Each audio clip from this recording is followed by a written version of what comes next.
Hey y'all, Patrick here. And so I have my ugly bass series that I'm sure some of you are aware of. And because I think some of y'all think I'm so negative about these things, that really that negativity just makes me feel like Oh, I caught the ugly! So instead of all that negativity, all that nastiness, we're gonna look at some of the best looking basses, some of the most beautiful looking basses, some of the ones that just make you go, oh, that looks so good. First up is a trio that I think is very underrated, especially by the maker of these, and that is the Gibson Ripper, the Gibson Grabber, and the Gibson RD. Man, Gibson in the 70s just went all out, and they wanted to make some of the raddest looking basses, some of the meanest, with some of the coolest tonal possibilities too. And then after that, they did what Gibson does, and they just stopped caring, so that's cool. So you have the Ripper, which has all these different options. I have one, I made a demo for it. I love it. There's the Grabber, there was the G1 and also the G3 configuration. And selling my G1 that I had years ago is one of the biggest regrets I ever had. And I'm still on the search for another one, so we'll see if that ever happens again. And then the Gibson RD, man, it's just classy looking, at least to me it is. Next up is basically Dingwall's entire lineup. What can I say? They have some of the most modern but just classic looking basses that I think I've ever seen. You have something like the Combustion or Nolly's signature one, the NG2 and the NG3, that they just look fantastic. And then of course look at something like Jacob Umansky's personal one. Wow, that finish. And that's one of the main things with Dingwalls too, is their finishes are usually so unique and so different, and it's something else. You have something like the ABZ too, which just looks so fine, so finished, so classic. And then I don't really care for the headstocks, to be honest, on the Super J's, but the body itself is such just a radical take on the regular jazz bass that can't fault it at all. It just looks so good, and really they play and sound incredible as well. Next up is a newer bass, actually, the Strandberg Bowden. It's just so new. This is something where you look at it and it makes you turn your head a little bit and you're just like, I want that. I want to play that. And trust me, when you play it, it's a complete new experience. It's just the look of it, the feel of it, the sound of it. It just all works so well together to make such a beautiful bass through and through. And I know I just talked about 3 Gibsons a little bit ago, but this is not just the Gibson version, but ones that other makers have taken the idea of that and they decide to make their own versions of it. And this is really the non-reverse Thunderbird that Gibson originally made. I think this completely outshines the Thunderbird in every single way. The non-reverse one just looks spectacular. And then you have something along the lines like the Fano, where they're able to take the idea of that and really exceed and do more upon that. Now originally this one was just one model from this maker, but the more I thought about it, the more I truly have to respect the designs of Ernie Ball.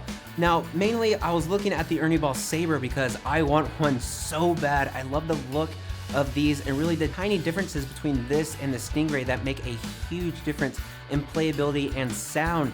But just overall, Ernie Ball is killing it. You have something insane like the Big Al, which shouldn't work, but to me for some reason does. You have something classic looking like the Stingray itself. Then you have little things in between that, like the Joe Dart signature one, which is a short scale. Then they also have the Cutlass, which was their take on the P-Bass, which is different enough and just feels incredible and looks so classy too at the same time. I know I'm saying all these good things about Ernie Ball, but the bongo sadly does not make the cut. I'm sorry, except not really, because the bongo still looks like a toilet seat and it's still extremely hideous. This is one where it's just simple, straightforward, pretty cheap, and I love it. I love the jazz bass design, but you have something like the PRS Kestrel, which this looks just so good, so badass. It's different enough, and just the headstock too, that classic PRS headstock. I love this so much. It's not your classic jazz bass. It has those extra things to it where you're like, this PRS looks awesome. It looks so badass, and they're a lot of fun to play too. I don't actually care for their higher end models that I just think go a little too far out, but something like the Kestrel is simple, straightforward, really cheap, and it's just awesome looking. This isn't one brand in particular, but more a style, and that is any really double cut hollow body bass. There's stuff like the Epiphone Jack Cassidy that looks fantastic. Then a little different is the Fender Starcaster. Oh man, everything about the Starcaster itself, the little bit of offset that it has, and that humongous surfboard looking headstock, which normally I don't think would do anything for me, but oh, it looks so good. Then you have the classic offerings like this Gibson EV2, and just, you look at this and you say, Gibson, what are you doing? Why don't you just keep making these? Come on! Then something like the Guild Starfire, which takes it to a whole new level, especially with those Dark Star style pickups that are just chunky and they just sound so full. And something incredibly classy, pinkies up for the Gretsch White Falcon. Man, it just makes you want to put on a tux and go ahead and dance the night away with a big band behind you. Or, you just play hard rock and metal with it, who cares? And something a little more laid back like the Hofner Very Thin, and a little different, but I think this is actually the best one out of all these, is the Lakeland Skyline. Man, that is just so cool looking. Next up is something different than the normal style basses that I usually gravitate towards, and that's the Mayoress Amadeus. Like, that's just so cool. And if you've ever played a Mayoress before, it's just that they're so high quality, they sound fantastic when you play them, and they just feel incredible too. And they usually have a finish or a top of some sort that just makes your jaw completely drop to the floor. And the next one I'm actually really disappointed about, honestly, and that's not because of the awesome style or the magnificent tones you can get out of it or the fantastic playability that you can get with it, but it's that it was discontinued, and that's the Chapman MLB1 Dave Hollingworth signature. Like, why would you discontinue this? And it seems like Chapman's had a rough go with their basses. Their guitars are just hit after hit, but their basses, I feel like they're still always working towards something perfect. And to me personally, this was something perfect. I played it at last year's NAMM and I loved it so much. It's so thin, so lightweight, but man, it just felt and sounded so meaty at the same time. I love the look of it, and then it's hard to explain, especially because I don't have one here, but the neck was super thin as well, and that was something completely different. Add fan fret access to that, and it's just perfect.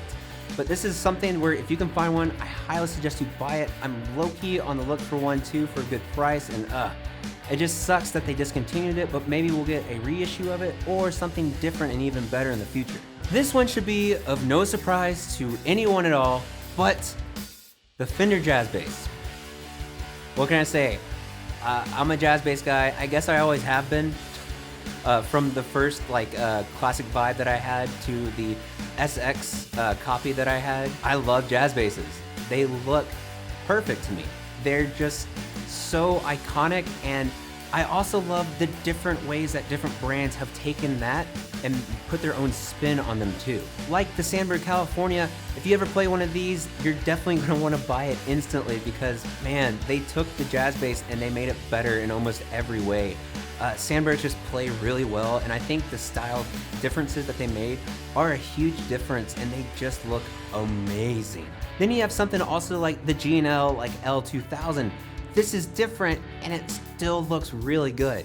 Then something like this Kiesel JB4, I love what they decided to do for this. The headstock's not my favorite, but the actual body itself looks fantastic.